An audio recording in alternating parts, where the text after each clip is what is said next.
There's a boom in the number of homes up for sale, with claims property investors are fleeing Victoria because of higher land tax and interest rates. Thousands of rentals are set to disappear from the market as rising taxes force landlords to sell up. A Melbourne developer had 340 apartments approved, financed and ready to go, with the site cleared and contracts already signed. And then, within 24 hours of the new Premier taking office, an $11,000 tax landed on every single one of those units. $3.7 million added to the cost before a single brick went in. The project stopped. Then 17,660 more apartments across Melbourne followed. That's not a policy debate playing out in committee rooms. That's a wrecking ball wearing a budget announcement as a disguise. The $11,000 tax isn't actually the story here though. Think of it as the receipt. And what we're doing today is reading what's behind it. Because once you see the full picture of Victorian property finances, everything starts making a different kind of sense. A darker kind. By the end of this video, you'll understand exactly why this is happening, who's carrying the real cost, and what it means for your property, your rent, and your suburb over the next 3 years. Victoria's state debt is tracking toward $194 billion by 2029. And that's not total spending, that's debt. The interest bill alone currently runs at $20.7 million every single day. And by 2028, that number climbs to $28.9 million per day, which works out to over $10 billion a year just in interest payments, before a single service gets funded. When a government is that far underwater, it starts looking for the easiest tax base it can reach. In Victoria, that's always been property. What's changed over the last few years isn't the direction, it's the speed and the scale. This is a fundamentally different relationship between the state government and everyone who owns, rents, or is trying to buy a home. We're going to go through exactly how many taxes there now are, who's already left the market because of them, and what the data says happens next if nothing changes. Stamp duty gets most of the attention, and that's exactly the problem, because Victoria now operates with 18 separate property-related taxes running simultaneously. 18.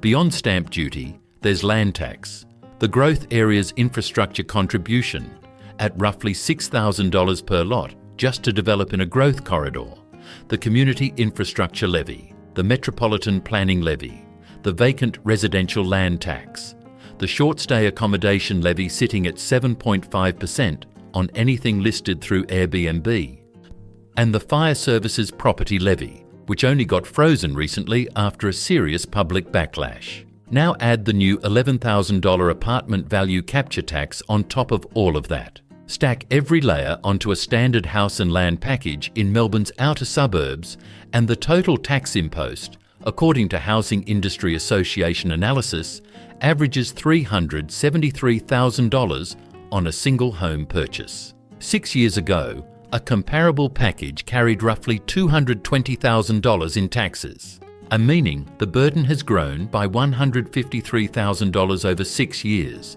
while housing affordability moved in the wrong direction. Picture this.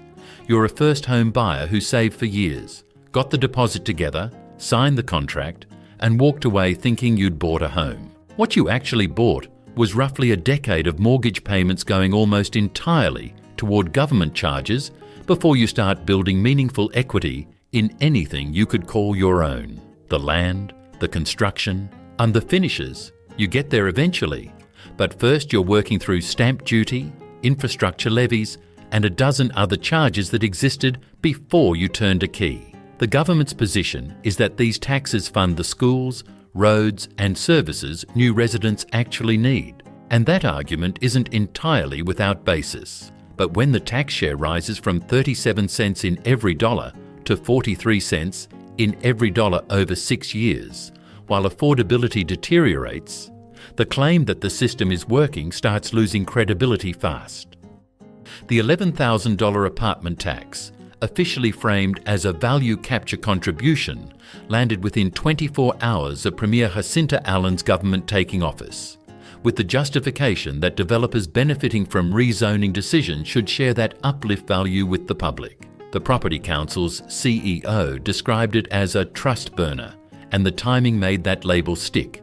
Yes, because the industry had spent months working constructively with the previous government on a housing supply partnership, and this announcement arrived like a grenade dropped into the middle of those negotiations. The financial arithmetic isn't complicated. A developer building a 100-apartment project suddenly faces $1.1 million in additional costs before selling a single unit.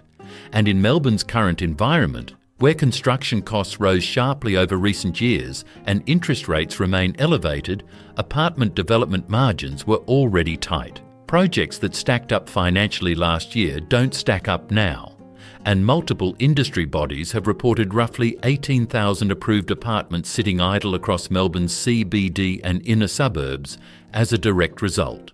All of them approved, some already financed, and none of them being built. And this is where it gets worse. Because here's what the policy arithmetic refuses to acknowledge. You cannot fix a housing supply crisis by making it more expensive to build housing. The government wants more homes on the market. The tax makes homes harder and more expensive to build. Those two objectives cannot coexist as coherent policy. And the 18,000 households who needed those apartments this year are the ones caught in the gap between them. The vacant residential land tax started quietly back in 2018, delimited to 16 inner Melbourne suburbs, with the stated goal of financially encouraging owners sitting on empty properties in high-demand areas to either rent them out or sell them. The logic was defensible enough in that original form. Then it went statewide, and from January 2025, any residential land left vacant anywhere in Victoria now attracts a tax of 1% of the property's value in year 1, rising to 2% in year 2, and settling at 3% annually from year 3 onwards. On a $1 million property left vacant for 3 years, that's $60,000 in tax before maintenance, rates, or anything else enters the calculation. The government collected $20 million from this tax in 2024, double what it raised in 2023, and the number is accelerating. Compliance sits at around 36%, which matters because the system runs on self-reporting. Owners are required to notify the government if their land qualifies, with penalties of up to 90% of the tax owed plus interest for anyone who doesn't. The stated target was property investors gaming the system by holding vacant land in high-demand areas. But the actual scope catches farmers whose land carries a residential classification, people midway through extended renovations, elderly owners who've moved into aged care without having sold the family home yet, and holiday homeowners who don't commercially rent their properties out. None of those people were the intended target, and none of the government's public communications have addressed that gap in any meaningful way. Over the 12 months to June 2024, more than 21,000 rental properties left the Victorian market entirely, and that number deserves to sit for a moment before anything else gets added to it. 21,000 properties gone from the rental pool in a single year. For the first time since 1999, the total number of rental bonds lodged in Victoria fell on an annual basis, and the significance of that benchmark is hard to overstate. Through the GFC, through COVID, through every interest rate cycle of the last 25 years, the rental pool had always grown. Last year it shrank, and the causes aren't mysterious. Rising land tax, tighter rental regulations, higher interest rates, and the accumulated weight of operating as a landlord in a state that has made the economics progressively less attractive have combined to push investors toward the exit, with many of those 21,000 properties sold into owner occupation and others removed from long-term rental before the Airbnb levy made short stay less attractive as an alternative too. The people who needed those rentals are now competing harder for less stock, pushing rents up, compressing vacancy rates, and making the housing crisis measurably worse by the quarter. And that's where the loop closes on itself. Government taxes reduce investor returns. Investors exit, rental supply shrinks, renter pressure increases. Government faces pressure to fix housing, government needs revenue to fund solutions, and new taxes arrive. That sequence has already run once. The question the data raises is whether it runs again faster. Step back from the individual policies, and three forces are doing most of the damage here. The first is debt-driven desperation, and the numbers make this hard to argue against. Victoria's fiscal position is genuinely constrained. Major infrastructure projects including the suburban rail loop and North East Link have come in billions over their original estimates, and the state needs revenue at scale. Property is large, it's concentrated, and it's difficult to relocate offshore, which makes it the path of least political resistance every time a treasurer needs to find money. The second force is what happens when multiple policies designed in isolation land on a market simultaneously, because every one of these taxes was announced with a rationale that sounds coherent on its own, and the market's response to any individual policy might have been manageable. But the market doesn't evaluate each levy separately. It responds to the cumulative weight of all of them at once.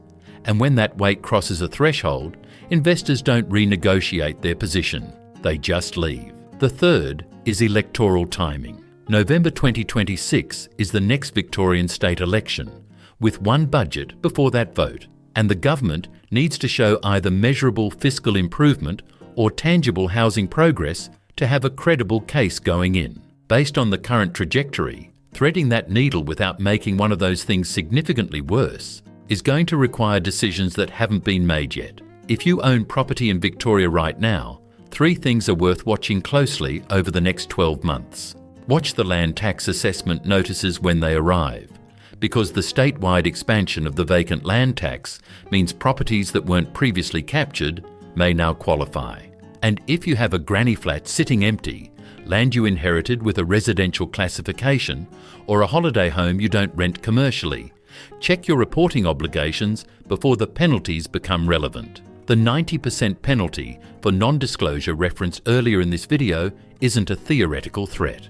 Watch Melbourne apartment settlement volumes, because the 18,000 stalled approvals covered earlier will start showing up as a supply gap in settlement data within 12 to 18 months. And when new stock drops into a market already running tight rental vacancy, something has to give. CoreLogic and PropTrack both publish monthly data that will surface this shift before it becomes a mainstream headline. And watch the 2026 state budget, likely landing around May of that year, because that document will tell you whether the government moves to ease property tax pressure in order to recover votes before the election, or holds the revenue line and accepts the political consequences. Then the choice made in that budget sets the direction for Victorian property through the rest of the decade. Here's the question worth sitting with, and there's no clean answer available. If these taxes were genuinely funding infrastructure that made new housing development more viable, better connections, faster approvals, serviced land in the right locations, the cost would at least be defensible. But right now, taxes are rising and the housing problem is getting worse at the same time. And both of those things are true simultaneously. A government carrying $20.7 million per day in interest payments, facing a housing crisis that its own policies have contributed to, eventually runs out of road to defer the hard choices. And that point is probably closer than the 2026 election timetable would suggest. If you want to stay across how this develops, and it will develop, because the budget pressures aren't going anywhere. Subscribing means you'll be here when the next budget lands. That budget is the most consequential Victorian economic event in a decade, and when it arrives, this channel will go through every line that touches housing.